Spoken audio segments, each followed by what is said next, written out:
रायगडचे वादळ, शिवप्रेरित विचारांनी अन्यायावर लेखणीने वार करणारं निर्भीड न्यूज चॅनल.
स्मरण नमस्कार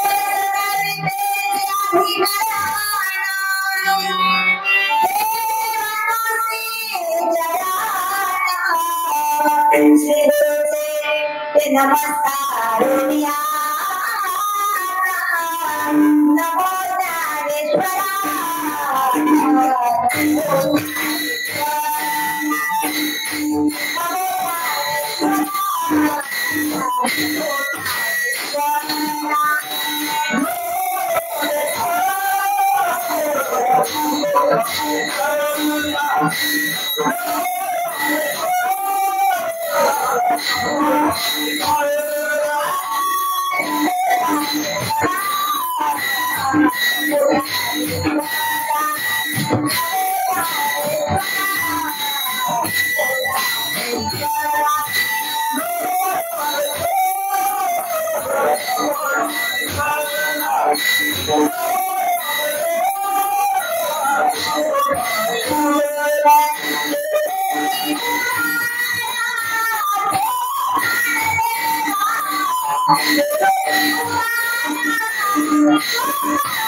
निवृत्ती उदारा सोपान देवा मुक्ताय नमो त्रिभुवनपवनी अध्यक्षय जननी देवाच्ये नमो सद्गुरु तुकया दीपा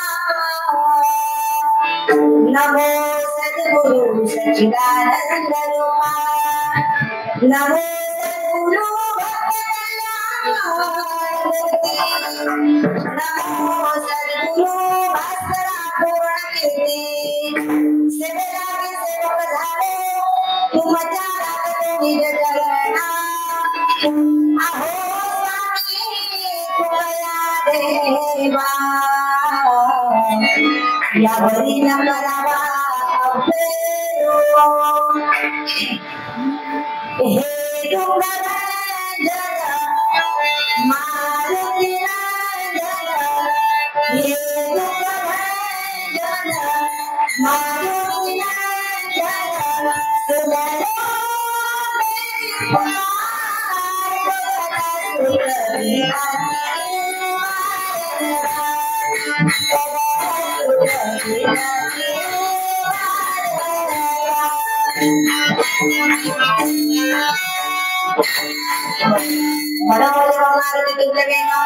जितेंद्रियं बुद्धिमतां वरिष्ठं वातात्मजं वायुतमुख्यं श्रीरामदूतं शरणं प्रपद्ये मस्तक हे पावरी या वारकरी संतांच्या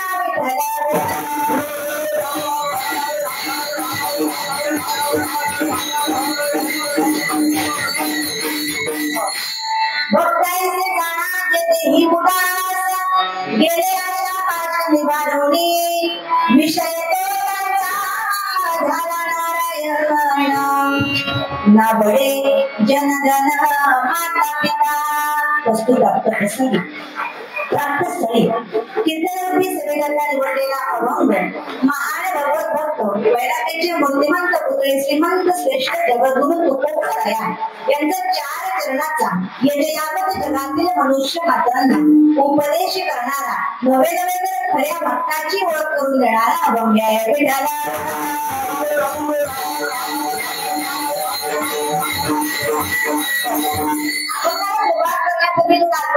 तयार राहणं गरजेचं आहे.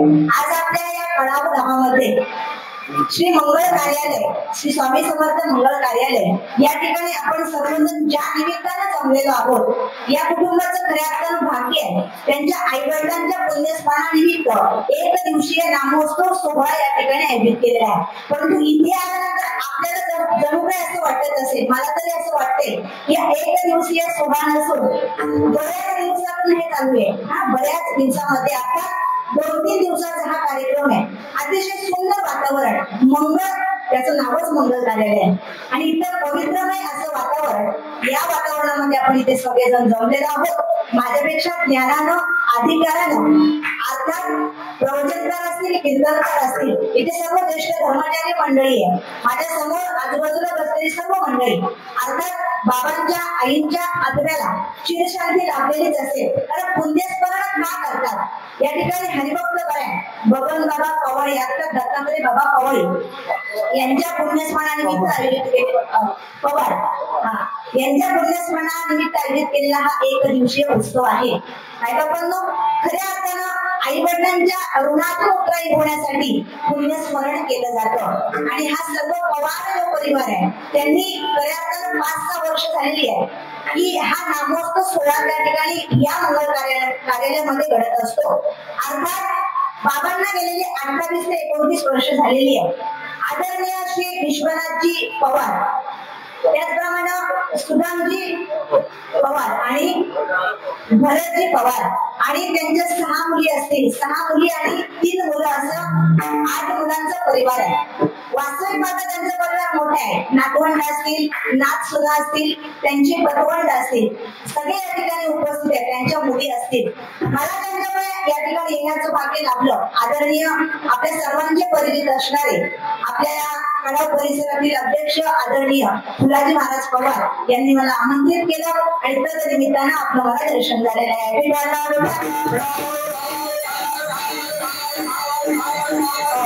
बाबांच्या कारकिर्दीमध्ये बाबांनी भिडेकरी म्हणून अखंड अविरतपणे त्यांनी या परिसराची असेल, या कर्जत तालुक्याची असेल, त्यांनी अखंड अविरतपणे सेवा केलेली आहे आणि त्या सेवेचं फळ हे आपण आज पाहतोय. आज म्हणजे 5 वर्ष झाली या ठिकाणी पुण्यस्मरण त्यांच्या निमित्तानं एक दिवसीय उत्सव या ठिकाणी साजरा केला जातो. खऱ्या अर्थानं आपण जर पाहू गेलो तर आई वडिलांचं पुण्यस्मरण का करतात?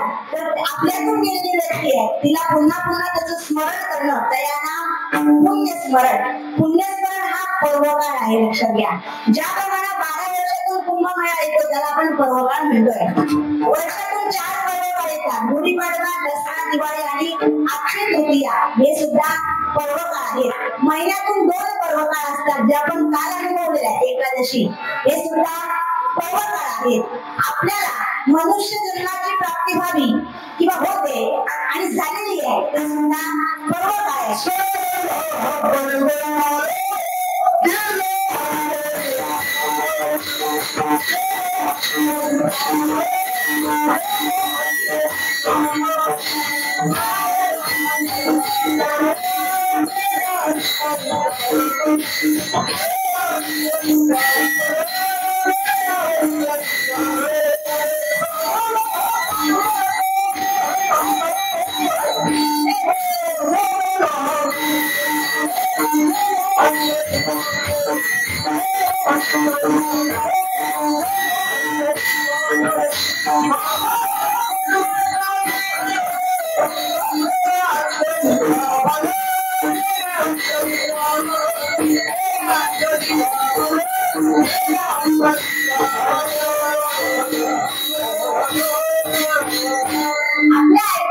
पुण्यस्मरण करणं हा सुद्धा पर्वकाळ आहे.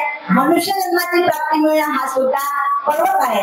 हा परिवार अतिशय भाग्यवान आहे आणि त्यांना तर आशीर्वाद मिळणारच आहे. खऱ्या अर्थानं आपल्यातून गेलेली जी व्यक्ती आहे त्यांचा आशीर्वाद मिळावा. आपण म्हणतो की काहींना पितृदोष असतो, पितृदोष असतो की नाही, मग ते पितर आपल्यावरती काय नाराज असतात, तर आपण हे काही सोहळे आहेत असतात त्यांचं वर्षश्राद्ध केलं पाहिजे.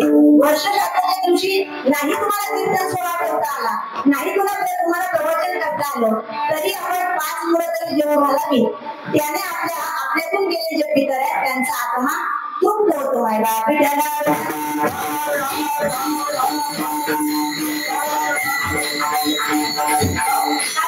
मनुष्य लगेच 13 दिवसांनी जात नाही. 13 दिवसांनी लगेच स्वर्गामध्ये जातो का? तर नाही. त्याला जाण्यासाठी 39 दिवसाचा कालावधी कुठपर्यंत जातो ऐका. तिथे मनकर्णिका नावाचा घाट आहे. या मनकर्णिका नावाच्या घाटापर्यंत जाईपर्यंत या देहाला 39 दिवसाचा कालावधी लागतो. तिथे मनकर्णिका नावाच्या घाटावर गेल्यानंतर माणसाचा शेवट नेमका कुठे होतो? घाटावर होत असतो. माणसाचा शेवट घाटावर होतो. लग्न कुठे होतं? पाटावर. जन्म कुठे होतं? घाटावर. आणि शेवट कुठे होतं? घाटावर. परंतु संपूर्ण आयुष्य कशावर असतं? मठांवर, विड्यावर.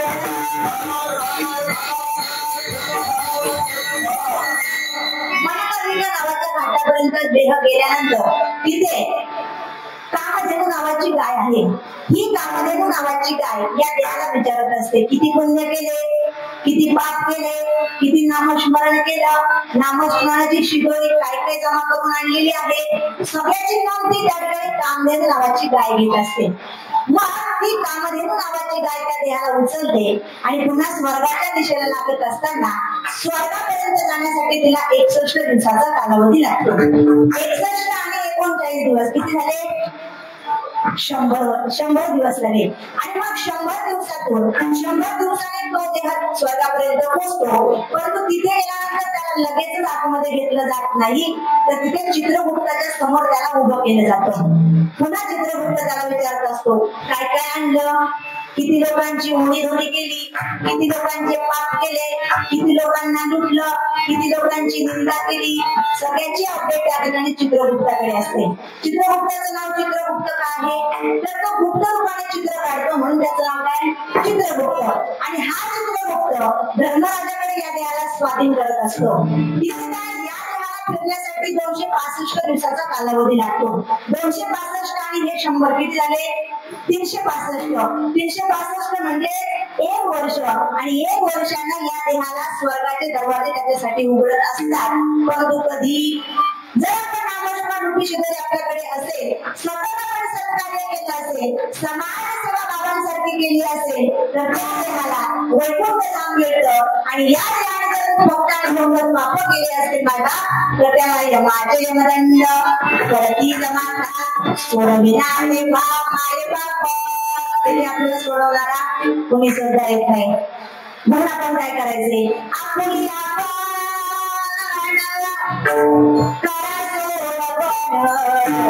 संसार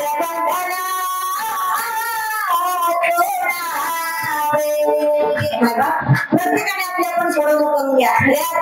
पुण्यस्मरण का करायचंय? तर आपल्यातून गेलेली जी व्यक्ती आहे तिच्या ऋणातून मोकळा येण्यासाठी पुण्यस्मरण केलं जातं.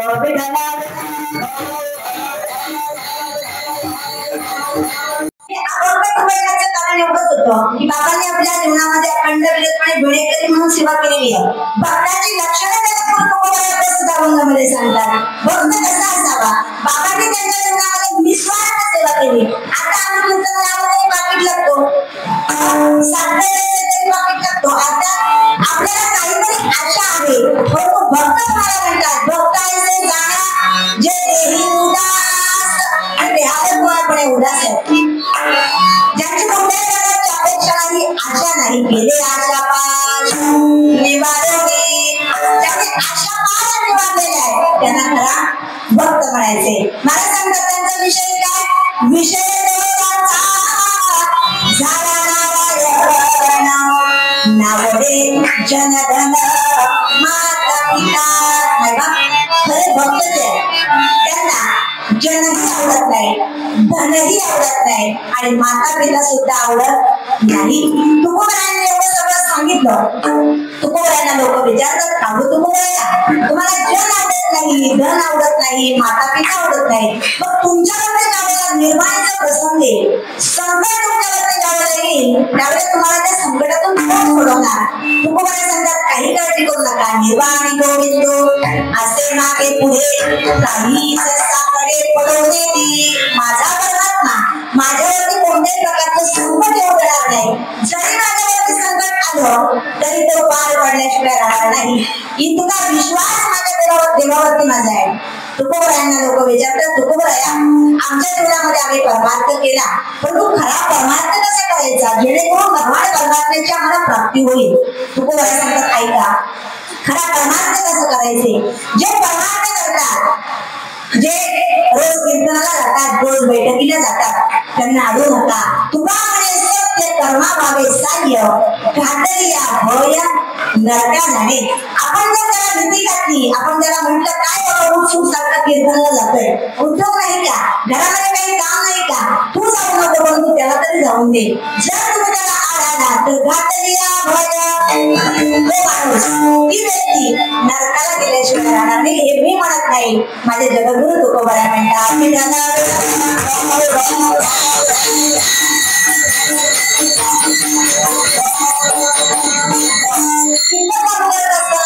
सूचना आहे का, त्यापैकी पहिली सूचना आहे,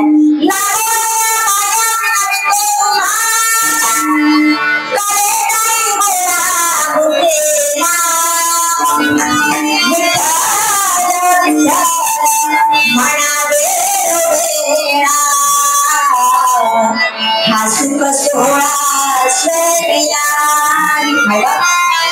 ज्याच्या वेळेला प्रभू परमात्म्याचं गोड चिंतन, गोड भजन होईल, त्याच्या वेळेला मुखाने नामस्मरण आणि हाताने टाळी वाजवायला विसरू नका.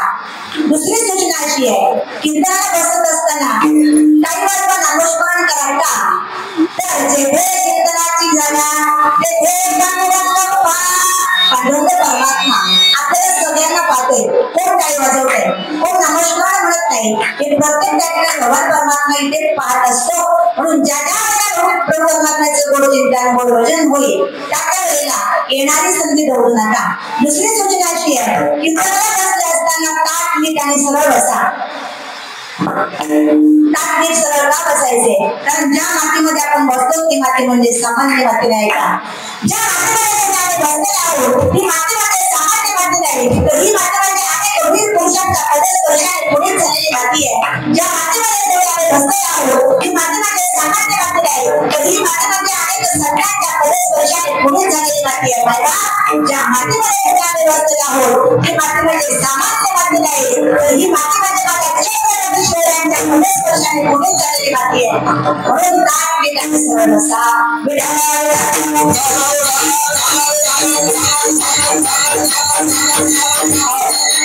आपण ज्या पवित्र सामान्य भूमी नाही, तर माझ्या छत्रपती शिवरायांची भूमी आहे, तरी यांनी टाळ्या वाजवल्या नाही. मी सुरुवातीला सांगितलं की नामस्मरण आणि टाळ्या वाजवल्या पाहिजेत, पण टाळ्या आपण कुठे वाजवायच्या, कुठे आपण गडाच्या बाजारात गेलं आणि टाळ्या वाजवल्या काय परिणाम होईल. ज्या योग्य वेळ आहे, योग्य वेळेला आपण टाळी वाजवली पाहिजे. तुम्ही झोपल्या की का झोपल्या, मी एवढं सुंदर महाराजांचं गजर केला, इकडे काहींना समजलं, काहींनी समजल्या, परंतु तुम्ही नाही वाजवल्या. असू द्या, पुढे लक्ष ठेवा. अर्थात आपण भगवान परमात्म्याची सेवा करत असताना ती भक्ती निस्वार्थपणे करावी, असं जगद्गुरु तुकोबराय प्रसिद्ध अभंगामध्ये सांगतात. जी भक्ती आदरणीय पवार बाबांनी आपल्या जीवनामध्ये सतत आणि सतत केलेली आहे, जेणेकरून त्या भगवान परमात्म्याची प्राप्ती व्हावी आणि त्या फळाची अपेक्षा, कोणत्याही फळाची अपेक्षा न करून आपण केलेली सेवा आहे, आणि त्या फळाचा सदुपयोग जर आपण केला तर निश्चितपणे त्याचा वापर, त्याचा फायदा महाराज आपल्याला कधी ना कधी पाहायला मिळतो. आणि तो फायदा या कुटुंबाने, अर्थात बाबांच्या आत्म्याला चिरशांती लाभण्यासाठी, अर्थात त्यांना सद्गती प्राप्त होण्यासाठी, त्यांना गेलेली 28 वर्ष झाली आहे. तुम्हाला त्यांना सद्गती कधीच प्राप्त झाली असेल, हो, त्यांना सद्गती कधीच प्राप्त झाली असेल, पण त्यांच्या आत्मोत्तराई होण्यासाठी या समस्त पवार परिवाराने या ठिकाणी एक दिवशीय नामोत्सव सोहळा ठेवलेला आहे. खऱ्या अर्थाने आपण पाहू गेलो तर जगद्गुरु तुकोबराय प्रस्तुत अभंगामध्ये खऱ्या भक्ताची ओळख करून देतात. मग तुकोबरायांना लोक विचारतात, तुकोबराया तुम्ही जर आम्हाला खऱ्या भक्ताची ओळख करून देत असाल तर त्यांच्यापासून आम्हाला फायदा काय. लोक म्हणतात फायदा पाहतात, फायदा नसेल तर आपण कुठेच जात नाही. तुकोबराय म्हणतात मी काय तुमचा फायदा करून देणार, कारण मी स्वतःच दरिद्री आहे.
अतिशय सुंदर प्रमाण मार्गाने दिला. आम्ही सदैव सुरके जवळी येता चोर धाके जावो पुढती पिके पुत्री धरला किती आम्ही स्वतःच करून देणार आहोत. तर तुम्हाला काय फायदा करून देणार आहोत. त्याला लोक सांगतात तुकोबा आहे, मग आम्हाला तुमच्या शब्दांच्या ओळखीची गरजच नाहीये. आम्हाला नको ती ओळख, नको तुमच्या भक्तांची गरज नाहीये आम्हाला. त्यामुळे तुकोबा सांगतात जरी तुम्हाला आमच्या भक्तांची ओळखीची गरज नसेल, परंतु एका गोष्टीची गरज तुम्हालाच नाही तर जगातील प्रत्येक मनुष्याला आहे, ती म्हणजेच सुखाची. कुणाला वाटतं की माझ्या पदरी दुःख यावं, वाटतं का?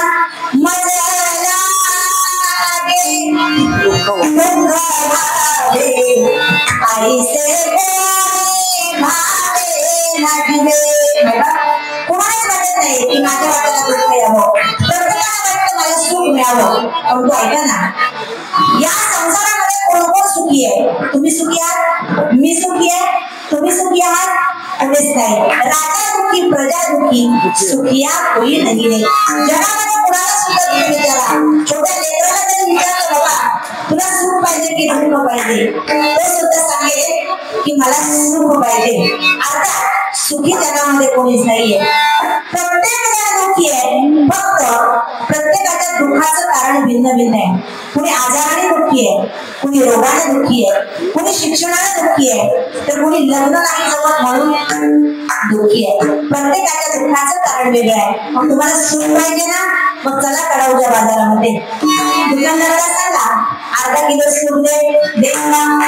खरंच सुख आहे. सुख योगाईचा तुझ्याकडे सांगा माझ्या पांडुरंगात सांगितला तो. माझ्या भगवान परमात्म्याजवळ सुख आहे, मग काय करावं लागेल?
आपण सगळ्यांना आपलं करतो, फक्त देवाला आपलं करत नाही. ही मोठी सुखांतिक आहे. एकदा का परमात्म्याला आपलं केलं की निश्चितच आपल्याला सुखाची प्राप्ती झाल्याशिवाय राहत नाही. परंतु तुम्हाला सुख पाहिजे की नाही, पण तुम्ही सुखाचे पत्ते चुकलेले आहात. कसे टप्पे चुकलेले आहात? कारण तुमचं संपूर्ण आयुष्य सुखाच्या आशेमध्ये गेलं.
तुम्ही सुख शोधताय, परंतु सुखाचे रस्ते तुम्ही चुकलेला आहात, पत्ता चुकलेला आहात.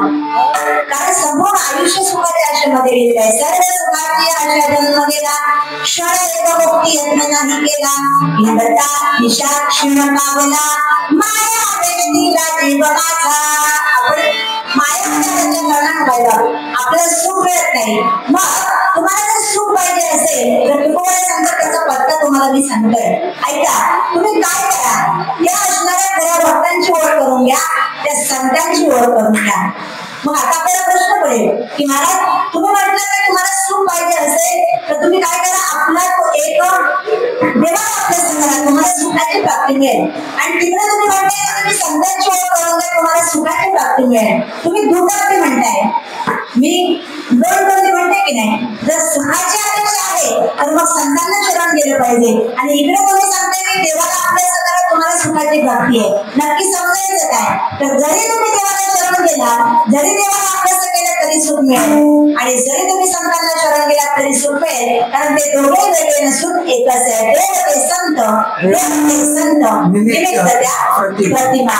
माझा देव आणि संत एकच आहे, फक्त त्यांना अवतार काय करावं लागलं. अवतार तुम्हा भया कारण जडची म्हणून खऱ्या अर्थाने तुम्ही त्या भक्तांची ओळख करून घेतली तर आपल्याला सुख मिळू शकतं. तुम्हाला संत सुखाचे सागर मना निरंतर घरी घेई. माझ्या संतांना तुम्ही त्या संतांना शरण जा, त्या भक्ताची ओळख करा. म्हणून जगदूर कृपा कराया, खरा भक्ताची ओळख अभंगाच्या प्रथम चरणात.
प्रस्तुताच्या प्रथम चरणामध्ये खऱ्या भक्ताची ओळख करून देतात.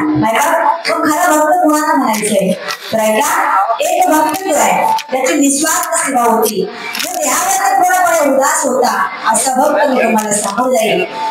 एका गावामध्ये नवे एका राज्यामध्ये एका अधिकार संपन्न महापुरुषानं पदार्पण केलं आणि त्या पुरुषाच्या महान पुरुषाच्या किंवा त्या महाराजांच्या तोंडातून उद्गार आले, जय जय रघुवीर समर्थ. त्या महाराजाने त्या राज्यामध्ये पदार्पण केल्यानंतर त्या राज्यातील राजा आई जगदंबेची पूजा करत होता. पूजा चालू असताना राजाची अर्धा तासानं पूजा आटोपली आणि राजानं हळूच त्या ठिकाणी आपली खिडकी उघडल्यानंतर समोर त्यांना एक दृश्य दिसतं. दृश्य असं होतं की त्यांच्या जीवनामध्ये इतका तेजस्वी महात्मा त्यांनी आतापर्यंत कधी पाहिला नव्हता. राजानं पाहिलं, राजाला आश्चर्य वाटलं, अरे माझ्या जीवनामध्ये इतका तेजस्वी महात्मा मी आतापर्यंत कधी पाहिला नाही. पुन्हा त्या महान पुरुषाच्या मुखामधून उद्गार निघून आले, जय जय रघुवीर समर्थ भिक्षा देवा. राजानं पाहिला इतका तेजस्वी महात्मा आहे, इतका तेजस्वी महात्मा आहे की जणू काय आकाशाच्या सूर्याच्या प्रकाशाला लागले इतका तेजस्वी महात्मा त्या राजाच्या समोर पाहिला.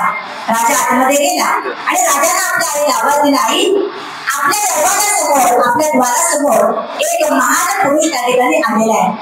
परंतु तो महान पुरुष यात आवाज नाही तर त्याच्या चेहऱ्यावरती इतका तेज आहे की सूर्याच्या प्रकाशाला लाजवेल इतका तेजस्वी तो महात्मा आहे. आईने सांगितलं, बा इतका तेजस्वी महात्मा असेल तर आपण कुठेही तीर्थाला जाण्याची आवश्यकता नाही, जाऊ आणि त्या महात्म्याची अखंड विरतपणे आपण सेवा करू. महात्म्याला आतमध्ये बोलवण्यात आलं. आतमध्ये महात्मा आल्यानंतर त्यांना योग्य ते आसन बसण्यासाठी दिलं बाबा आणि त्यानंतर त्या राजानं आपल्या कंकाला बोलावलं, म्हणजे हिशोब करणारा व्यक्ती. हिशोब करणाऱ्या व्यक्तीला बोलावलं आणि सांगितलं की आपल्या राज्यामध्ये जेवढी संपत्ती आहे त्या संपत्तीपैकी अर्धा हिस्सा या महात्म्याच्या नावावर करून द्यावा. त्या अर्ध्या हिस्साची जी काही नोंद आहे ती एका कागदावरती उतरवण्यात आली आणि तो कागद गुंडाळून त्याची घडी घालून तो कागद त्या महात्म्याच्या झोळीमध्ये टाकण्यात आला. नाही बा, त्या महात्म्यानं त्या झोळीतील कागद उघडला आणि पाहिलं, अरे या राज्यातील अर्धी संपत्ती माझ्या नावावरती या राजेसाहेबांनी केलेली आहे, परंतु मला याची काहीही आवश्यकता नाही.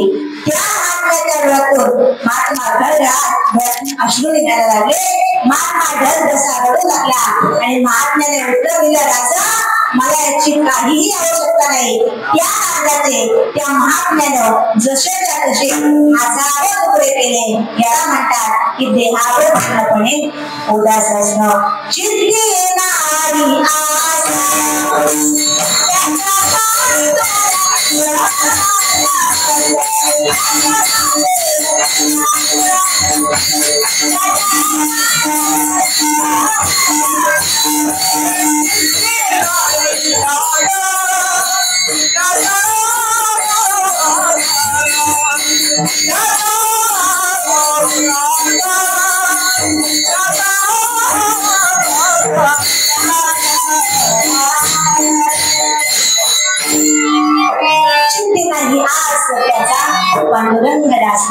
त्या महात्म्याच्या चित्तामध्ये कुठल्याही प्रकारची आस नव्हती, कुठल्याही प्रकारची आशा नव्हती. त्याला खरा भक्त म्हणायचंय. तो महात्मा म्हणजे दुसरा तिसरा कोणी नसून समर्थ रामदास स्वामी होते आणि तो राजा, ते राजे म्हणजे आपल्या महाराष्ट्राचे आराध्य दैवत छत्रपती शिवराय होते.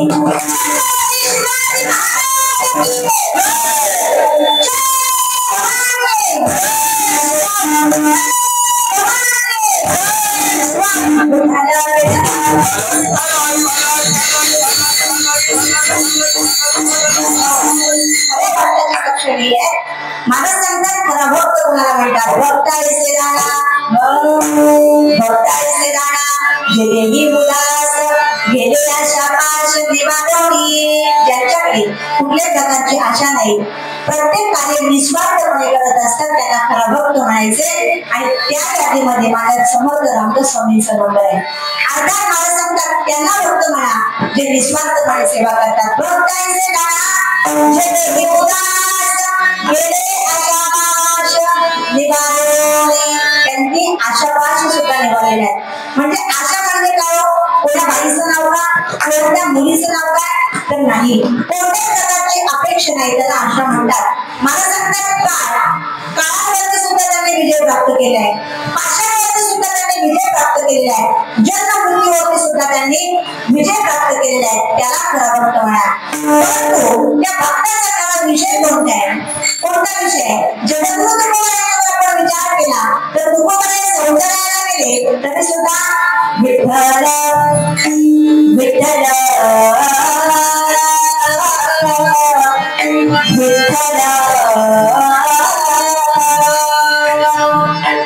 विठ्ठल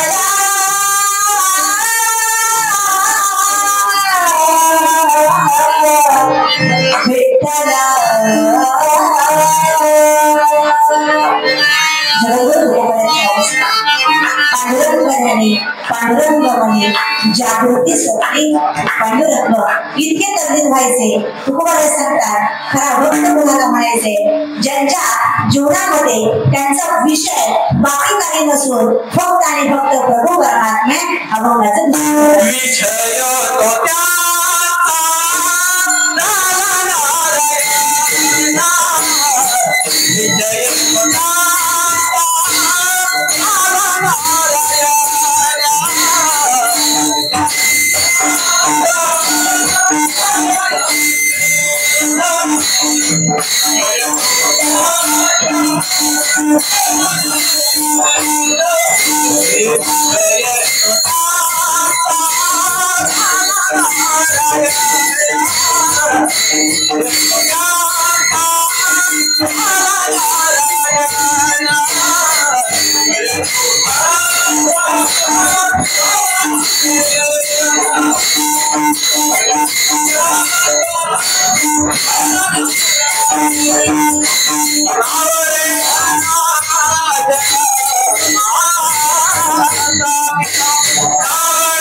या भक्ताचा विषय कोणताच विषय तो त्यांचा झाला नारायण नावडे जनधन माता पिता, त्यांचा विषय एकच आहे फक्त आणि फक्त भगवान परमात्मा.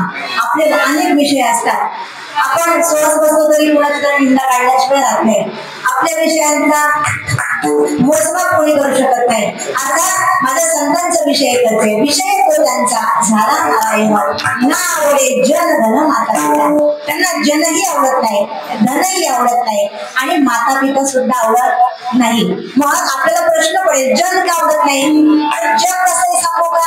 जग दोन तोंडी आहे, इकडनंही बोलतील तिकडनंही बोलतील, पायी चालू देणार नाही आणि घोड्यावर सुद्धा बसू देणार नाही. याला जन म्हणतात. तुका म्हणे जन दोन तोंडी राहा. तुकोबाराय सांगतात जरा सावध राहा, कारण जग हे दोन तोंडी आहे. आपल्याला पायी चालू देणार नाहीत आणि घोड्यावर बसू देणार नाही. असं जग सांगू, एकाचा चहा पितील, दुसऱ्याचा नाश्ता करतील, तिसऱ्याच्या गाडीत बसतील, चौथ्याचा प्रचार करतील आणि पाचव्याला निवडून असं जग आहे. विठ्ठल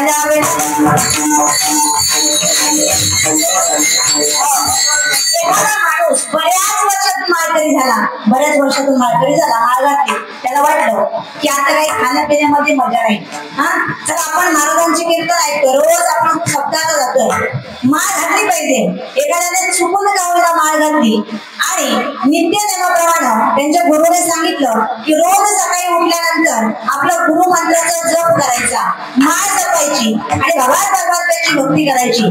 तो जर भगवान परमात्म्याच्या अर्थात आपल्या देवाऱ्यासमोर अर्धा तास बसला आणि अचानक एखादा माणूस गावातून आला तर तो काय म्हणतो माहितीये? आचार करिता म्हणती हा मातला, न करिता नरा निंदिताती. काय म्हणतो? अरे काय बसावा म्हणले बसरा, करून करून भागला आणि देव पूजेला, असं लोक म्हणतात. आपल्याला पूजा करून देणार नाही आणि नाही केली तरी म्हणतात काय माणूस आहे, याला देव धर्म काही सुद्धा माहिती नाही. एखादा माणूस भरपूर बोलत असेल, आपण सहज म्हणतो या माणसाला माणूस की नाही, समोर दिसला तरी हटकत नाही, भरपूर बोलत असेल तर काय म्हणतात? बहु बोला जाता म्हणती हा वाचाल, न बोलता म्हणती हा गर्विष्ठ. नाही बोलत तर म्हणतात किती गर्विष्ठ आहे, समोरून चालले तरी बोलत नाही. आणि आपण भरपूर बोललो तर म्हणतात खापराचं तोंड असतं तर फुटून गेलं असतं, म्हणजे इकडनंही बोलणार तिकडनं सुद्धा बोलणार. एखाद्याचं बऱ्याच वर्षांनी लग्न जमतं, लग्न करू जाता म्हणती हा मातला, न करिता म्हणती हा नपुंसक. नाही जमलं तर म्हणतात त्याला कोण करू देणार, आणि ह्याची पात्रता नाही, याला ह्याचं काही लग्न कधी सुद्धा जमणार नाही. आणि कदाचित जमलं, आता शोकांतिक आहे, कदाचित जमलं तर म्हणतात किती हौस आली लग्नाची. नाही केलं तरी म्हणणार आणि केलं तरी दोघं नावं ठेवणार. पण जगावर विश्वास ठेवू नका मला सांगतात, म्हणून मला जग आवडत नाही. तुकोबरे सांगतात मला या जगाचा कंटाळा आलेला आहे, म्हणून ना आवडे जन मला आवडत नाही. तुकोबऱ्यांना विचारलं, तुकोबऱ्या तुम्हाला धन का आवडत नाही? धन तर सगळ्यांना हवा कसं वाटतंय, कुणाला वाटतं माझ्याकडे पैसा नको, प्रत्येकाला पैसा पाहिजे. पण तुकोबरे सांगतात धन कसे? तुला म्हणे धन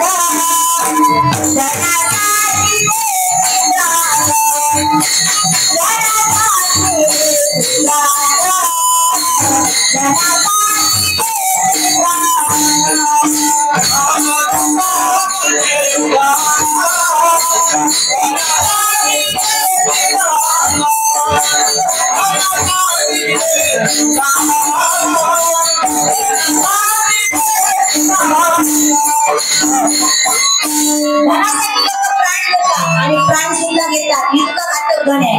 द्रव्याची परिकाराचा लाभ म्हणून या संत फोटा त्याचा. आपल्याकडे जर भरपूर पैसा असेल तरी माणसाला सुखाने झोप नाही मिळत, कारण त्याला सारखी भीती असते कोणी येईल आणि चोरी करून येईल. अर्थात धन कसं आहे, एकमेकांचा जीव सुद्धा त्याने देऊ शकतो एकदा. म्हणून तो कुमार सांगतात मला धन आवडत नाही.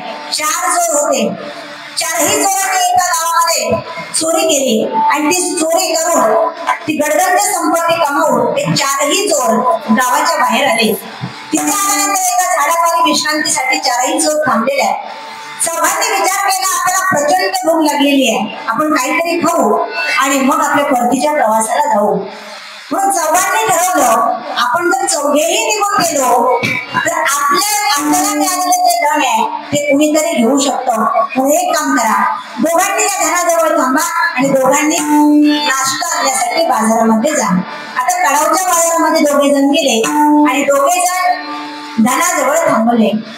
थांबल्यानंतर यांच्या मनामध्ये विपरीत बुद्धी सुचली. विनाशकाले विपरीत बुद्धी, विपरीत बुद्धी अशी सुचली.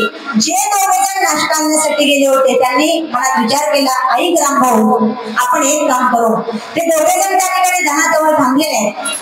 आपण काय करायचंय, आपण घेतलेल्या नाश्त्यामध्ये विष टाकायचा आणि गेल्यानंतर त्यांना तो नाश्ता खायला द्यायचा. त्यांनी जर एकदा नाश्ता खाल्ला की ते दोघे मरतील आणि ते सगळं धन आपल्याला मिळेल. म्हणून त्यांनी बायका कडावच्या बाजारामधून मिठाई घेतली आणि समोर बाजूला एक मेडिकल होतं, त्या मेडिकल मधून त्यांनी पॉइझन घेतलं, विष घेतलं आणि ते विष त्या मिठाईमध्ये टाकलं. मिठाई घेऊन आल्यानंतर आता त्या दोघांना सांगितलं, ऐका तुम्हाला हा जो काही नाश्ता आहे ही काही मिठाई आहे, ती मिठाई तुम्हाला सेवन करायची आहे, मग त्यानंतर आम्ही खाऊ. पण तू या 2 बाजाराने सुद्धा युक्ती केलेली होती की ज्या वेळेला ते दोघे जण तिकडून नाश्ता घेऊन येतील त्यांना तसंच आपण पाणी आणण्यासाठी विहिरीवर पाठवायचं. एकदा का विहिरीजवळ ते उभे राहिले की दोघांना विहिरीमध्ये ढकलून द्यायचा. त्यानंतर ती सगळी संपत्ती कोणाला मिळेल, आपल्याला मिळेल. दोघेही त्यावेळेला धनाजवळ आले, चौघेही एकत्र जमले. त्यावेळेला जे दोन धनाजवळ थांबले होते त्या दोघांना सांगितलं, ऐका आता जरा बसू नका, आलेच आहात तर जा, जवळच विहीर आहे, त्या विहिरीवर पाणी आणा. एकदा का तुम्ही पाणी आणलं की मग आपण सगळे एकत्र बसू आणि मस्तपैकी तो नाश्ता आपण फस्त करू. दोघेही त्या ठिकाणी विहिरीजवळ गेले, विहिरीच्या काठाजवळ उभे राहिले आणि हे दोघे पाठीमागे जाऊन त्या दोघांना विहिरीमध्ये ढकलून दिलं. दोघेही विहिरीत पडले आणि मरण पावले. आता यांना दोघांना आनंद झाला, आता आपल्याजवळ असणारं धन आहे ते आपल्याला मिळणार, परंतु आपण धन प्राप्त करण्याच्या ऐवजी किंवा अगोदर आपल्याला आणलेला नाश्ता खाऊ आणि मग आपल्या परतीच्या प्रवासाला जाऊ. दोघांनी तो आणलेला नाश्ता अर्थात ती मिठाई होती, ती मिठाई मस्तपैकी खाल्ली. ते दोघे विहिरीत पडून गेले आणि हे दोघे मिठाई खाऊन त्या ठिकाणी यांचाही गतप्राण झालेला आहे. हे दोघेही मेलेले आहेत, अर्थात त्यांनाही धन मिळालं नाही आणि यांना सुद्धा धन मिळालं नाही. तुका म्हणे धनासाठी घेती प्राण. म्हणून तुकोबाराय सांगतात आम्हाला धन नकोय, ना आवडे जन धन. मग धन नकोय, जन नकोय, तुकोबाराया मग माता पिता आवडू नये. तुकोबारायला सांगितलं, तुकोबाराया जर माता पिता सर्व पितांपेक्षा श्रेष्ठ आहे, सकाळ पिताचे जे का माता पितरे तयासे शरीरे लोणके दे. सर्व पितांपेक्षा तर माता पिता श्रेष्ठ आहे, मग माता पिता आवडू नये. तुकोबारायने उत्तर दिलं, ज्या श्रीराम प्रभूंना 14 वर्ष कैकेयी मातेनं वनवासाला पाठवलं तशा रुक्मिणीची आई आवडू नये. आणि त्या भक्त प्रल्हादांना त्यांच्या बापानं आता हिरण्यकशिपूला नको त्या ठिकाणी छळ केला, नको तसा त्रास दिला, अशा पद्धतीचा बाप आवडू नये, अशा वृत्तीचा बाप आवडू नये. म्हणून तुकोबाराय सांगतात, नावरे जनार्दन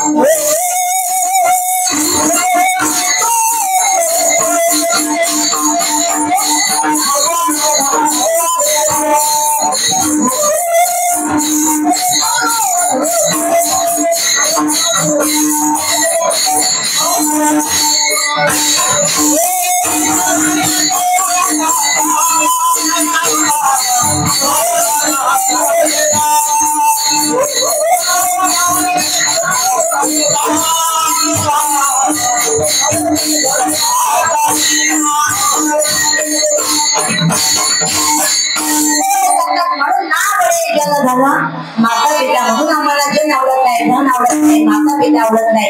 मग तुकोबारायला लोक विचारतात का, हो तुकोबाराया तुमच्यावरती जर संकट आलं, तुमच्यावरती जर निर्वाणीचा प्रसंग आला, मग त्या निर्वाणीच्या प्रसंगातून तुम्हाला कोण सोडवेल? त्याचं उत्तर तुकोबाराया मग माझ्या तिसऱ्या जनात देतात.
सांगतात की तो परमात्मा आमच्या सतत असतो.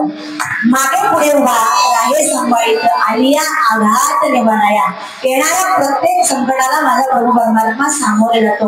मग कुणाच्या मागे आणि कुणाच्या पुढे होऊन भगवान परमात्म्यानं काम केलं. अर्थात ज्या वेळेला कौरव आणि पांडवांमध्ये युद्ध क्रीडा खेळली गेली, या युद्ध क्रीडेमध्ये धर्मराजाने आपलं सगळं राज्य पणाला लावलं. धर्मराजा आपलं राज्य हारला. त्यानंतर त्याने आपले भाऊ पणाला लावले. ते भाऊही घातलेले आहेत. आणि मग सरते शेवटी त्यांनी आपली अर्धांगिनी पत्नी त्या ठिकाणी पणाला लावली. पत्नी पणाला लावल्यानंतर आता दुर्योधनाला आनंद झाला की हा पत्नीही हारलेला आहे, भाऊही हारलेला आहे आणि सर्व राज्य सुद्धा हारलेलं आहे. म्हणून त्यावेळेला दुर्योधनाने त्या दुःशासनाला सांगावं, जा दुःशासना, त्या द्रौपदीला म्हणा की माझी तू पट्ट राणी हो, मी तुला ऐशो आरामामध्ये ठेवेल. तो दुष्ट विचाराचा असणारा दुःशासन द्रौपदी आईसाहेबांच्या महालामध्ये गेला. या अगोदर तो बहिणीकडून आवाज द्यायचा, त्याने आता उन्मत्त होऊन आवाजला, हे द्रौपदी, चल माझ्या दादाने तुला बोलावलंय. माझा दादा म्हणतोय की तुला मी माझी पट्ट राणी करेल, ऐशो आरामामध्ये ठेवेल, तुला काहीही चिंता करण्याची आवश्यकता नाही. द्रौपदी आईसाहेबांना उत्तर दिला, भाऊजी जरा बोलताना सांभाळून बोला. पण तो दुष्ट विचाराचा असणारा दुःशासन ऐकेना. दुःशासनानं द्रौपदी आईसाहेबांच्या केसांना पकडलं आणि फरफडत भर सभेमध्ये आणलेला आहे. मोठी सभा भरली होती आणि या सभेमध्ये रथी महारथी होते, 5 पांडव होते. परंतु या सर्वांना पाहिल्यानंतर आता द्रौपदी आईसाहेबांना आशा होती, कुणी ना कुणी माझी सोडवण करण्यासाठी, मला सोडवण्यासाठी कोणीतरी येईल. म्हणून द्रौपदी आईसाहेबांनी आपल्या पतींकडे पाहिलं, परंतु 5ही पतींनी मायबाप खाली माना घातल्या. भीमदादा उठले, परंतु धर्मराजाने सांगावं, भीमा तू उठू शकत नाही, कारण आपण सध्या त्यांच्या ताब्यामध्ये आहोत. भीमदादा रागाने खाली बसले. आता द्रौपदी सर्वांना आशा होती की माझे गुरुवारी आहेत, गुरुस्थानी असणारे रथी महारथी इथे बसलेले आहेत. भीष्माचार्य असतील, द्रोणाचार्य असतील, कृपाचार्य असतील, सर्वांकडे पाहिलं, परंतु तेही उठायला तयार नाही. त्यावेळेला आपल्या सरते शेवटी द्रौपदी साहेबांनी विचार केला, आपल्याला सोडवणारा दुसरा तिसरा कोणी नाही, माझा दादा आहे, माझा प्रभू परमात्मा आहे. त्या प्रभू परमात्म्याला आवाज दिला,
Oh लाविले भगवान म्हणण्याची परमात्म्याला अंतकरण पूर्वक आवाज दिला. देव प्रगट झाले. आता निर्वाण गोविंदो असे मागे पुढे अर्जुनाचे गती पुढे हा सारथी अर्जुनाच्या पाठीमागे राहून भगवान परमात्म्याने सारथी म्हणून काम केलं. आणि द्रौपदी आई साहेबांना 999 साड्या पुरवल्या. त्यावेळेला द्रोणाचार्य म्हणतात, हे दुःशासना, अरे समोर जाऊ नको, हजारो पितांबर आहे. जर हजारो पितांबर तिथे भगवान परमात्मा प्रगट झाले तर तू जळून भस्म होशील. अर्थात भगवान परमात्मा कोणत्याही भक्तावरती संकट येऊ देत नाही. निर्वाणी गोविंदो जगद्गुरु तुकोबाई सांगतात, तो परमात्मा आमच्या सगळ्यांनी मागे पुढे असतो. निर्वाणी गोविंदो असे मागे पुढे काही साकडे पडोवेदी कोणत्याच प्रकारचं संकट परमात्मा येऊ देत नाही. ज्या परमात्म्याचं भजन केल्यानंतर या देहाचं कल्याण होतं, या देहाचा उद्धार होतो मला त्या परमात्म्याचं गोड आपण प्रेमानं सगळेजण भजन करतो. जे जे कीर्तनाला लोक आलेले अतिशय देवतुल्य श्रोतो वर्ग अतिशय एकाग्रतेने आपण कीर्तन ऐकत आहात. प्रत्येकानं आपले 2 हात वर करायचे. बरं, ज्यांना देवाने 2 हात दिले त्यांनी करा, ज्यांना त्यांनीच करा. हरी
विचारलं का होतो तुला आतापर्यंत परमार्थ आमच्या जीवनामध्ये आम्ही केलेला आहे, परंतु आणखी कशा पद्धतीने करावा यासाठी तुकोबाराय सांगतात की परमार्थ करा, परंतु करत असताना जो दुसरा माणूस कीर्तनला चाललेला आहे, परमार्थ करत आहे, त्या माणसाला जाण्यासाठी अडवू नका.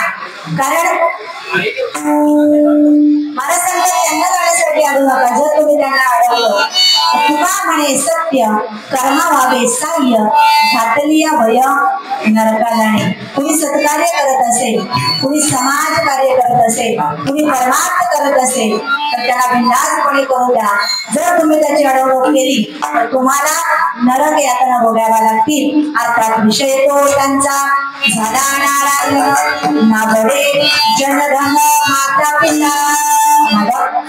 या पवार परिवारानं आपल्या आईवडिलांच्या पुण्यस्मरणानिमित्त एक दिवसीय महोत्सव या ठिकाणी आयोजित केलेला आहे आणि त्या निमित्ताने आपण सर्वजण या ठिकाणी जमलेलो आहोत. सुरुवातीलाच मला सांगण्यात आलं आईवडिलांचं महत्व काय आहे जीवनामध्ये ते सांगणं गरजेचं आहे आणि ती खरी काळाची गरज आहे.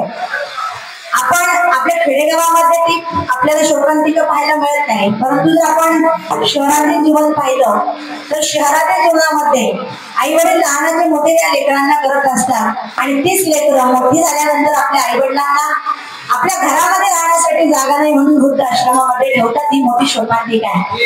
खऱ्या अर्थानं आई वडील किती श्रेष्ठ आहे. आ म्हणजे आत्मा, ई म्हणजेच ईश्वर. ज्याप्रमाणे आपण आईला महत्व देतोय त्याच पद्धतीनं बापाला सुद्धा आपण महत्व दिलं पाहिजे. स्वामी हे जगा आई बाबा विना भिकारी, स्वामी हे जगाचा आई बाबा विना भिकारी. थोडं मिस्टेक झालेली कवीला म्हणते स्वामी जगाचा आई विना भिकारी, पण तो आई आणि वडिलांना तेवढंच प्राधान्य दिलं पाहिजे. कारण आपल्याला जेवू घालणारी आई कळते, जेवू घालणारी आई आपल्याला कळते, परंतु आयुष्याची शिदोरी जमा करणारा बापही तितकाच महत्वाचा आहे. 14 वर्ष श्रीराम वनवासाला गेले. इकडे पाहू नका, इकडे बघा, तुमच्यासाठी चालल्या. 14 वर्ष श्रीराम वनवासाला गेले. आक्रोश करणारी कौशल्य मात्र तुम्हाला दिसते, परंतु शेवटच्या क्षणाला राम राम म्हणून ज्यानं प्राण सोडला काढला ते दशरथ राजाही करणं महत्वाचं आहे. दशरथ राजाही करणं महत्वाचं आहे. आपण सहज म्हणतो देवकीचा कृष्णबाई, यशोदेचा कृष्ण, परंतु भरपुरामध्ये डोक्यावर टोपलीमध्ये नेणारा वसुदेवही तितकाच महत्वाचा आहे. वसुदेवही तितकाच महत्वाचा आहे. आई वडील मुलाचं कल्याण व्हावं, आपण लहानाचे मोठे झालेलो, आपण ज्यांच्यामुळे घडलेलो, आपण ज्यांच्यामुळे सुसंस्कृत बनलेलो, त्याचे खरे श्रेय जर कोण असतील तर ते मायबाप आपले आई वडील आहेत. आपले आई वडील कितीही म्हातारे होऊ द्या, परंतु त्यांचं प्रेम मात्र कधीच म्हातारं होत नाही, कधीच म्हातारं होत नाही. ज्यावेळेला आपल्या अर्थात आई वडिलांच्या मुलीचं बाळंतपण असतं, बाळंतपणाच्या वेळेला डॉक्टर सांगतात तुमची मुलगी तरी जिवंत राहील, नाहीतर तुमचा नातू तरी जिवंत राहील. त्यावेळेला घरातील कौटुंबातील सर्व लोक सांगत असतात डॉक्टर साहेब मुलगा नाही राहिला तरी चालेल, परंतु माझ्या मुलीला जीवदान द्या असं म्हणणारे एकमेव व्यक्तिमत्व जर कोण असेल ते आपले आई वडील आहेत. आई वडील त्यावेळेला भगवान परमात्म्याच्या मंदिरामध्ये जातात, स्वतःसाठी काहीच मागत नाही, त्या परमात्म्याकडे एकच प्रार्थना करतात, देवा माझ्या जीवनामध्ये मला अखंड अविरतपणे दुःख आलं तरी चालेल, परंतु माझ्या कुटुंबाला माझ्या मुलाबाळांना सुखी ठेव असे म्हणणारी व्यक्ती म्हणजेच आपले आई वडील असतात. म्हणून आई वडिलांना विसरू नका, आई वडिलांची सेवा करा. या ठिकाणी आई वडील किती श्रेष्ठ आहे. ऐका, आपण बापाचा जर विचार केला तर बाप नेहमी स्वाभिमानी असतो. दुसऱ्याच्या घरी कबाड कष्ट करेल, आपल्याला लहानाचे मोठे करेल. आई मुलीचे लग्न जमण्यासाठी दुसऱ्याचे उंबरटे झिजवणारा तो बाप असतो. आपली आई आपल्याला कडेवर घेऊन घर गाव दाखवत असते, परंतु खांद्यावर घेऊन जग दाखवणारा व्यक्ती म्हणजेच आपला बाप आहे. हे आपण कधी विसरता कामा नये. कसा असतो बाप? बाप स्वाभिमानी बाळा, बाप पडत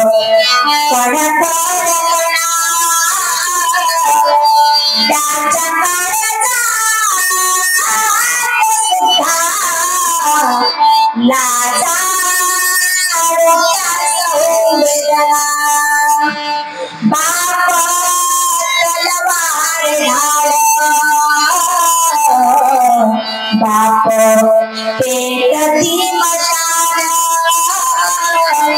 बाप घर झोपते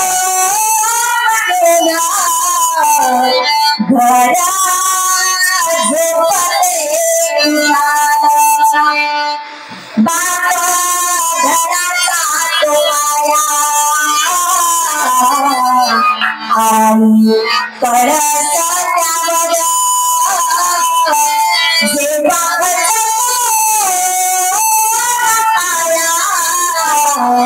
तेव्हा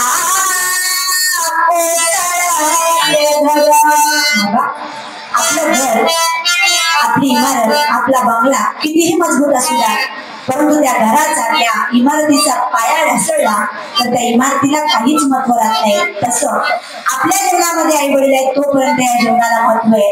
एकदा का आपले आई वडील निघून गेले आई वडील म्हणजे आपल्या जीवनातील पाया आहे आणि एकदा का पाया ढासळला की या जीवनाला सुद्धा काहीच महत्व राहत नाही. कसा असतो तो बाप म्हणते कसा बाप म्हणते कसा जसा पाण्यात मासा त्याच्या डोळ्यात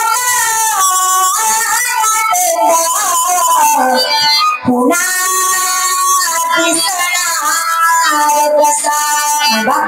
आपला वडील आपले वडील किंवा आपला बाप आपल्या समोर कधीच रडून दाखवत नाही परंतु आयुष्यातील एक क्षण असा येतो की संपूर्ण आयुष्यातील बाप रडल्याशिवाय राहत नाही.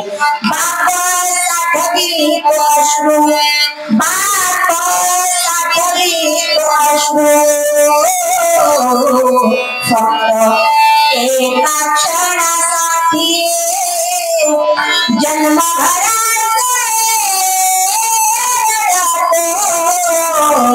लेका जाताना सासरी लेका जाताना सासरी लेका जाताना सासरी. आपल्या समोर कधीच दाखवत नाही परंतु त्याच्या जीवनातील एक क्षण असा आहे त्याच्या अतिशय लाडक्या असणाऱ्या लेकीचं लग्न आहे. बापाचा सर्वात जास्त जीव कुणावर असेल यांच्यावर तर असतोच पुरुषांवरती तर तो बाप अतिशय प्रेम करत असतो परंतु त्याला माहिती आहे की हा मुलगा माझा मुलगा आयुष्यभर माझ्याकडे राहणार आहे परंतु माझ्या काळजाचा तुकडा असणारी जी लेक आहे ती दुसऱ्याच्या घरचं धन होणार आहे दुसऱ्याच्या घरी जाणार आहे त्यामुळे तिला जपली पाहिजे यासाठी त्या मुलीवरती जास्तीत जास्त जीव त्या बापाचा असतो. परंतु ऐका ना आपण कधीच विचार करत नाही मुलीचं लग्न असतं मुलीच्या लग्नाच्या वेळेला 3 दिवस जो बाप उपवासी असतो त्याची साधी आपण विचारपूस सुद्धा करत नाही ही मोठी शोकांतिका आहे. तो बाप येणाऱ्या पाहुण्याला व्यवस्थितरित्या त्याचा पाहुणचार व्हावा तो वेळमोड जाऊ नये यासाठी सतत धडपड करणारा व्यक्ती म्हणजेच आपला बाप असतो. एकदा का मुलगी परतीच्या प्रवासाला निघाली एकदा का ती सासरी नांदायला निघाली की तो बाप लोकांसमोर रडून दाखवत नाही. लोक सहज म्हणतात की काय काळजात दगडाच्या काळजाचं बाप आहे इतका कठोर उदास आहे की लोक सासरी चालली आहे तरी सुद्धा बापाच्या डोळ्यामध्ये अश्रू नाहीत परंतु ऐकायला नाही बाप तोच बाप घरामध्ये जाऊन उशीमध्ये तोंड खुपसून रडतोय ना नाही बाप तो खऱ्या अर्थानं बाप असतो. बापाची माया आपल्याला कधीच कळणार नाही म्हणून आई वडिलांच्या ऋणातून मोठं असेल तर असे मान कार्य करणं गरजेचं आहे. जीवनामध्ये आई काय असते जगामध्ये सर्वात श्रेष्ठ आई वडील आहे म्हणून आई वडिलांना विसरू नका. आपल्यावरती जर कुणाचे जास्तीत जास्त उपकार भगवान परमात्म्याचे प्रथम होता दुसऱ्यांदा आपल्यावरती संतांचे उपकार आहेत आणि तिसरं म्हणजे आपल्यावरती आपल्या आई वडिलांचे उपकार आहेत. कशी असते आई सबसे बडी है माँ सबसे बड़ी है माँ सबसे बड़ी है माँ सबसे बड़ी है माँ से बढ़कर कोई नहीं माँ से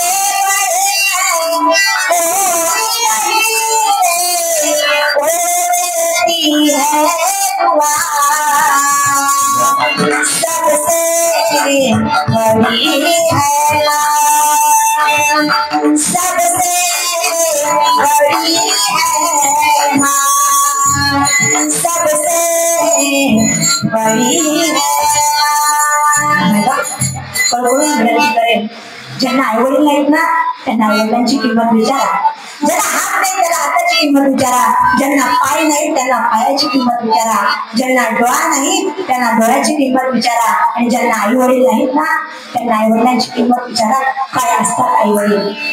आपल्याला नाही वाटत, आपण सहज म्हणतो तुम्ही आमच्यासाठी काय केलं, पण तू ज्यांच्यामुळे लहानाचे मोठे झालो, ज्यांच्यामुळे आपण हे जग पाहिलेलं आहे ना मायबाप, ते खऱ्या अर्थाने आई वडील असतात.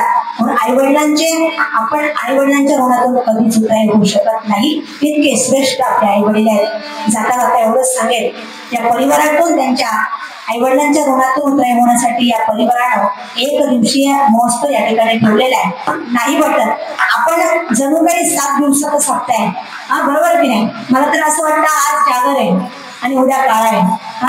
अर्थात अतिशय सुंदर वातावरण, आणि इथे या मंगल कार्यालयाला नाव श्री स्वामी समर्थ मंगल कार्यालय, भगवान परमात्म्याच्या दरबारामध्ये आपण आहोत. आणि आज भाग्याचा दिवस असा आहे की पुण्याहून समर्थ स्वामींच्या पादुका या ठिकाणी आजच आलेल्या आहेत. म्हणून मला तरी वाटते आपण सगळेजण भाग्यवान आहोत. भाग्याचा उदय ते हे थोडे भगवान परमात्म्याचं पदार्पण इथे झालेलं आहे, आणि त्यानंतर आपण इथे आलो. म्हणून इथे जन्माला येणं हे सुद्धा भाग्याचं लक्षण आहे. आणि या गादीवरती मी कीर्तन करणं किंवा या पादुका आजच्या दिवशी आलेल्या आहेत, आणि त्यानंतर आपण सर्वजण या ठिकाणी उपस्थित राहून अतिशय एकाग्रतेने अतिशय शांत चित्तेने आपण कीर्तन श्रवण केलं. 8 वाजलेले आपले कीर्तनाची वेळ होती 6 ते 8. आता तुम्हाला भूक लागली असेल, मला तरी नाही वाटत की तुम्हाला भूक लागली आहे. आणखी 15 मिनिटं घेतली तर चालतील का?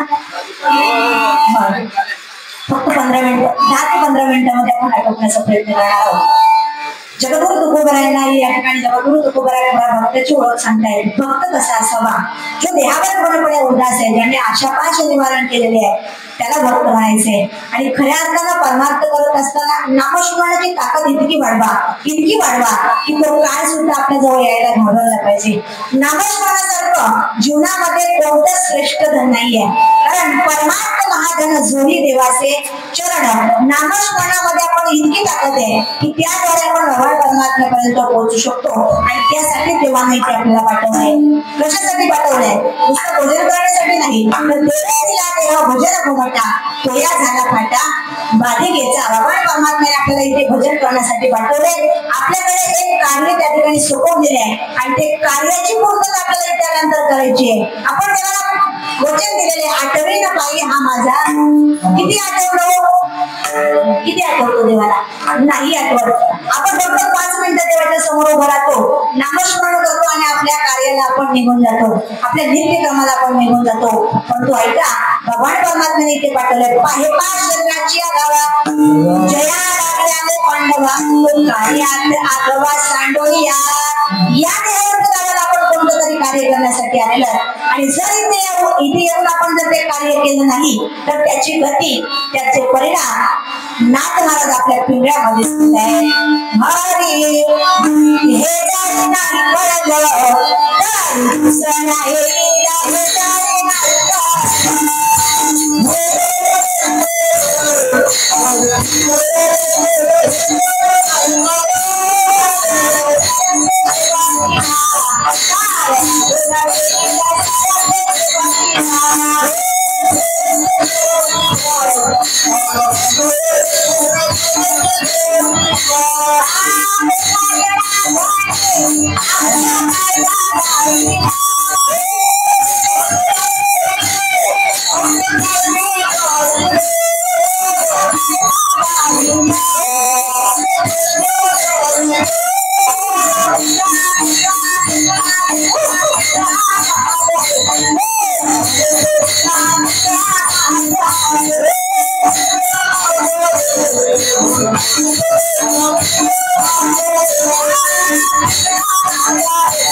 नाचायला पाहिजे हे फक्त त्या लेकराला कळालं. मला अपेक्षा होती सातपुरी नाचतील असं द्या, काही हरकत नाही. अर्थात आपली शेवटची गती काय होईल आता मला आपल्या पिकामध्ये सादर केलेलं आहे. बघ जीवनामध्ये जीवन जगत असताना आपल्याला आपल्या सोबत काही नाही. जशी बाबांची कीर्ती अजरामर राहील. तुका म्हणे एका मरणे सरे उत्तम शोधे मरावे परी कीर्ती रूपी उडावे. आपल्या अंतकरणामध्ये या परिवाराच्या अंतकरणामध्ये आयुष्यभर त्यांच्या अंतकरणामध्ये बाबांच्या आठवणी अखंड विरतपणे राहणार यात शंका नाही. आपण सर्वजण अगदी वेळात वेळ काढून आलात आणि 2 तास सेवेसाठी दिले त्याबद्दल सर्व देवतुल्य श्रोतू वर्गाच्या चरणावरती साष्टांग फडकत देते. तर ते आपल्याला धन्यता द्यावी तेवढी थोडीच आहे. सगळ्यांच्या चरणी नतमस्तक होते. या ठिकाणी मला गोड मृदुंग साथ देणारे दोनही आपल्या कर्जत तालुक्यातील दोनही वैभव असणारे आदरणीय आपल्या कर्जत तालुक्यातील वैभव नरवणजी महाराज पाटील त्यांनी मला उत्तम 2 तास साथ दिली. त्यांच्याही चरणावरती साष्टांग फडकत आपल्याच परिसरातील सिद्धेशजी कालभोर यांनी 2 तास मला सेवा दिली. इथे 6 का 7 मृदंगाचारी आहेत. आमचे धर्मेश महाराज असतील, इकडे सुनील महाराज परवानगी आहेत आणि अजून बरेच आहेत. आज कोणत्याच कार्याला महाराजही आहेत. आज सगळे रथी महारथी आहेत आणि यासाठी सुद्धा भाग्य असावं लागतं. अर्थात या ठिकाणी उत्कृष्ट गायन साथ देणारे सगळेच गायनाच्या रेमोटे आता सगळ्यांची नावं घेतली तर मला 9 असतील. आदरणीय हरिभक्त परायण रमेशजी महाराज श्रीखंडे असतील, आदरणीय हरिभक्त परायण मुकुंद महाराज असतील, आमचे वेणेकरी बाबा असतील, आमचे कुणाल महाराज असतील, आपलं ज्यांनी संजयजी विचारे इकडे ज्यांनी गोड प्रमाण चाललेले असे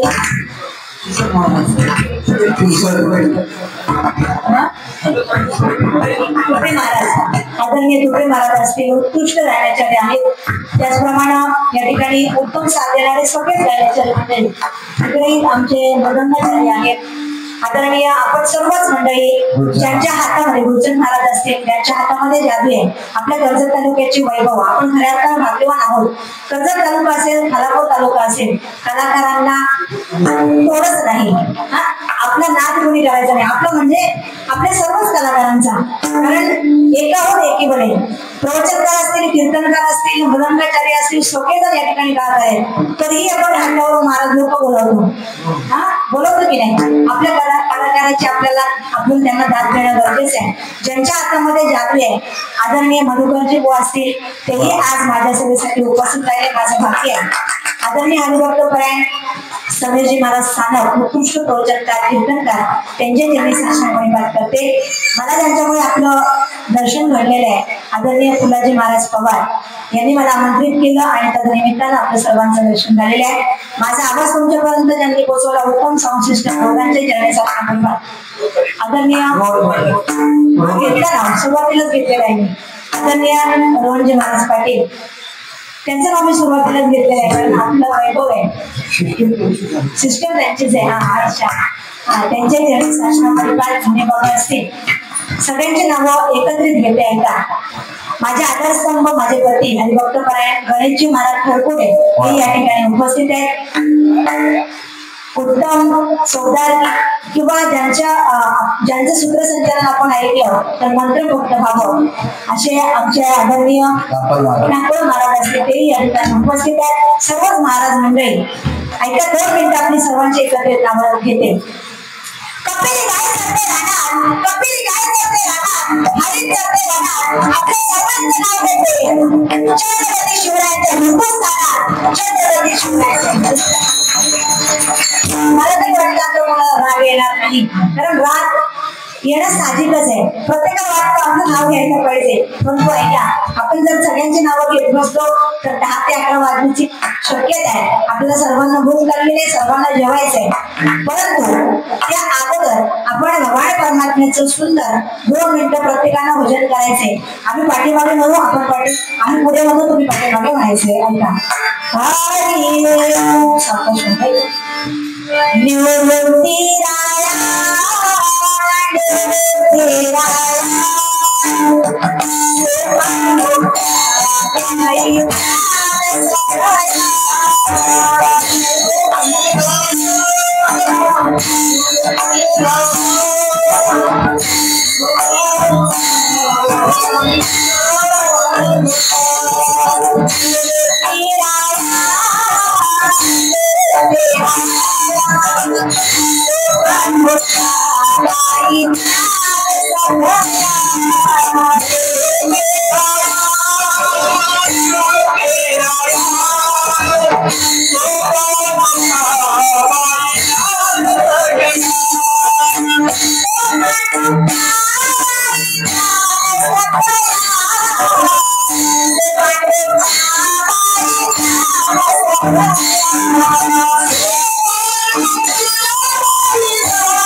एवढे दिवस आपण ऑर्डर केलेले एवढे